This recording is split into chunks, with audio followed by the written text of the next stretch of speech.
هذا Soomaaliya markii caalamka nadra la fiirinayo ama la xisaabinayo waxa loo yaqaanaa beledul xufaad wadankii ay ku badnaayeen dadka quraanka xifdisan adduunka dhan magacaas ayaa naloo yaqaanaa laakiin haddana sida aan u naalno waad arkaysaan dalkeenu siduu u yaalo beledul xufaad inaanu magaca qaadano dadka xufaadul quraanil kariim caalamka ugu sareeyo Soomaaliya magaca inay qaadato haddana sidan ay u burbursanaato oo sidan ay isku laynayso oo dhiigii muslimiinta xalaal laga dhiganayo oo ummadii la dhacayo oo ummadii la laynayo oo ummadii qofkii gurigiisa hadduu ka baxo maanta uu ku shakinayo goormaad si amniga gurigaaga ugu soo laaban doontaa labadaas isma qabato walaalayaal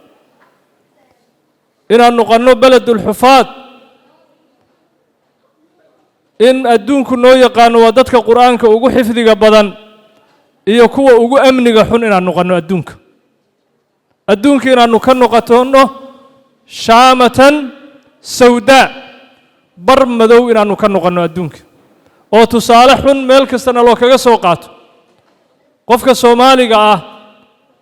markuu adduunka uu marayo oo aeroboorka aad soo gasho adigoo Soomaali ah si kale lagu fiirinayo si kale ugu fiir marka walaalayaal waxa loo baahan yahay quraanka aanu xafidayno inuu dhaqankeena wax ka bedelo qofka xaafidul quraanka quraanku wuxuu dadka ugu baaqaa wuxuu dadka ugu yeeraa qof walba qofka kale walaalkiisa inuu ixtiraamo xushmeeyo inuu dadka muslimiinta u naxariisto inuu noqdo qof ka shaqeeya amniga qof sadaqa badan inuu noqdo gacan furan qof qalbigiisu uu furan yahay oo xiqdi iyo xaasidnimo aan garanaynin inuu yahay inuu waxa naftiisa uu la jecel yahay walaalkii uu la jecel yahay isaga in la dhibo ma jecla adiguna walaalaha la jeclaaw dib ha la jeclaan walaalaha quraanku akhlaaqdaas uu noogu yeerahay waxa marka muhiim ah waad ogtihiin quraanka kariimka ah wuxuu ka sheekeeyay qisas fara badan iyo tusaalooyin ayuu soo qaatay tusaalooyinkaas oo Ilaahay ula jeedo in qofku uu cibro ku qaato ama aqli inuu ku kordhiyo tusaalooyinka waxa kamid ah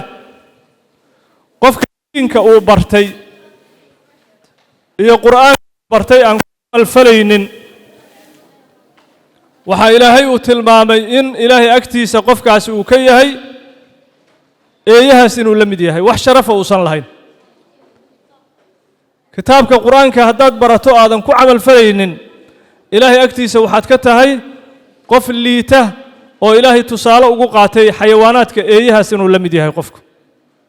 ana aqliga lahayn waka Ilaahay subhanahu wa ta'ala qisadii ninkii la dhihi jiray Balcam oo noolaa xilligii nabiyullaahi Muusa ninka Balcam wuxuu ahaa kitaabkii xilliga jiray oo nabi Muuse kitaabkii lagu soo dejiyay Tawreed ayuu xafiday haddana wuxuu ahaa nin dadka xada wuxuu ahaa nin adduunyadu yaani ka fakanayn meel walba adduunyo ay joogto ninka ugu horeeyo ahaa dadku dhici jiray dadku xaman jiray dadku been ka sheegi jiray dadku propaganda jiray kitaabkii Tawreedna wuu yiqiinay ninkaas Ilaahay subhanahu wa ta'ala dhowr aayadood ayuu Ilaahay uga qiseeyay diinkiina uu xambaarsan yahay dadkiina waa dhacaya waa xadahaya beenu sheegayo propaganda واتل عليه النبأ الذي آتيناه آياتنا فانسلخ منها فأتبعه الشيطان فكان من الغاوين ولو شئنا لرفعناه بها ولكنه أخلد إلى الأرض واتبع هواه فمثله كمثل الكلب إلهي وحو يري نينكاس الدين كيسي وحو دافسداي هوديس iyo waxa naftiisu jeceshahay ayuu diin ka dhigtay Ilaahay meel uu iska dhigay diinkii uu bartay meel uu iska dhigay hawadiisa iyo waxa naftiisu ay jeceshahay ayuu raacay famathaluhu ninka tusaalihiisu kamathalil kalbi wa ayga tusaalihiisu kale Ilaahay agtiisa ayuu ka yahay Rabbi subhanahu wa ta'ala marka waxa la doonayaa walaalayaal hal aayad oo ku amal fasho ayaa kaaga khayr badan 114 oo dhamaysay oo ku amal falaynin quraanku waa inuu noloshaada wax ka bedelo qur-aanka waa inuu akhlaaqdaada wax ka bedelo